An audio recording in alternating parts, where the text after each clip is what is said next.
What's up, witches, and happy Wednesday. We are continuing our Bedtime for Witches series on Victorian Ghost stories today, and today we are reading a story called An Unbidden Guest. My cousins, Kate and Tom Howard, married at Trinity at Easter time, concluded to commence housekeeping by taking one of those delightfully, expensively furnished cottages with which the fashionable watering places of White abounds, from whose rear windows one might also take a plunge into the surf, the beach beginning at the back door. They went down quite early in May, being in a great hurry to try their domestic experiment, and, as the evenings were still cold, they spent them about the open fire spooning.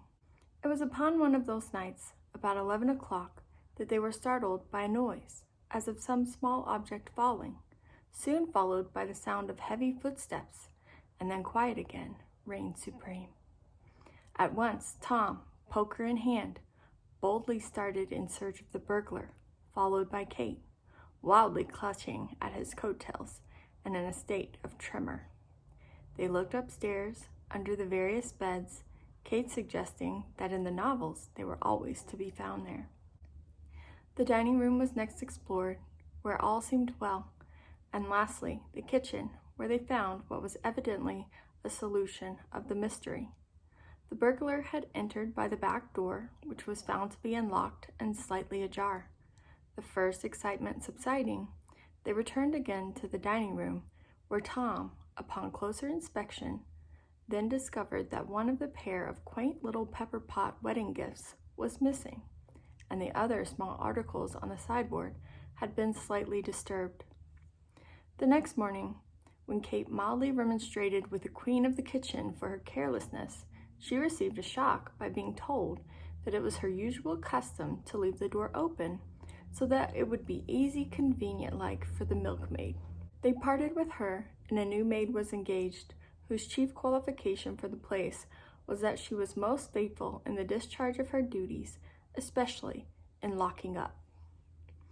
While they mourned the loss of the pepper pot, still it seemed so trifling when they thought of the lovely repose salad bowl sent by Aunt Julia, which stood nearby, that nothing was said of the loss outside of the family, and the little household settled into its normal state once more of billing and cooing. About a fortnight later, Tom started out one night with an old fisherman, one of the natives, and a local character, to indulge in that delightful pastime so dear to the heart of man, known as eeling.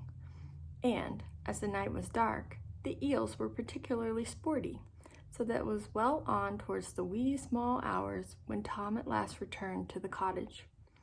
He found all excitement within. Kate was in hysterics, and the new maid, also weeping, was industriously applying the camphor bottle to her mistress's nose.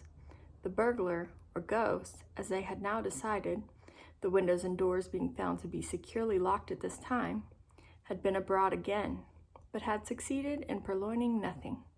His royal ghostship had amused himself apparently by simply walking about. "Oh, Tom, he had on such heavy boots and was so dreadfully bold about it," said Kate tearfully. From that time, Kate became nervous and refused to be left alone. Tom started whenever a door creaked, and the treasurer departed hurriedly, saying, "Faith, the house is haunted, sure."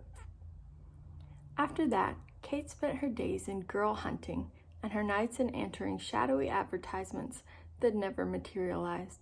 They tried Irish, English, Dutch, with a sprinkling of colored ladies to vary the monotony. They seemed about to become famous through the length and breadth of the land as the family that changes help once a week. Then they landed treasure number 2. Shortly after her advent, we were all asked down to White to help celebrate their happiness and incidentally to christen the new dinner set. We were not a little surprised at finding Kate so pale and Tom rather distrait. However, after a delightful dinner that should have filled with pleasure the most exciting bride, we adjourned to the piazza, leaving the men to the contemplation of their cigars. We were enthusiastic in our praise of the house and congratulated Kate in securing such a prize, when, to our horror, She burst into tears and said, "Oh, girls, it's a dreadful place. It's haunted." And then tearfully proceeded with the details until we all felt creepy and suggested the parlor and lights. It was not until long afterwards that Kate discovered that Tom had also related the ghost story to the men that evening, to which Ned Harris had said, laconically, "Rats," and Bob Shaw laughingly remarked, "Tom, old chap, you really shouldn't take your nightcap so strong." About the 1st of July, the climax came. The ghost walked again, this time taking not only the remaining pepper pot, but also a silver salt cellar. Evidently, he had a penchant for small articles, but unlike former times, everything on the sideboard was in the greatest disorder. Aunt Julia's salad bowl was found on the floor, and not far away the cheese dish with its contents scattered about. This time, one of the windows was found half open. A week later, a note came to me from Kate saying that she and Tom had gone to Saratoga to spend the remainder of the season with her mother. The following spring, Tom received a note and a parcel from Mr. Bailey, the owner of the house at White, which reads as follows.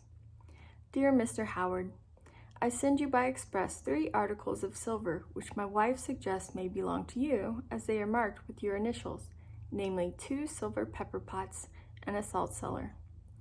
And they were found the other day during the process of spring house cleaning in a rat hole behind the sideboard. I forgot to have the hole stopped up last spring, or to caution you against the water rats. The great fellows will get in, you know. Kind regards to Mrs. Howard. Very truly, John Bailey." The next season, the Ghost Club was organized, the badge being a small silver rat bearing proudly aloft a tiny pepper pot. We thoughtfully offered Tom the presidency, but he declined, with offended dignity, from the effects of which I think he will never fully recover. The end. Good night, witches.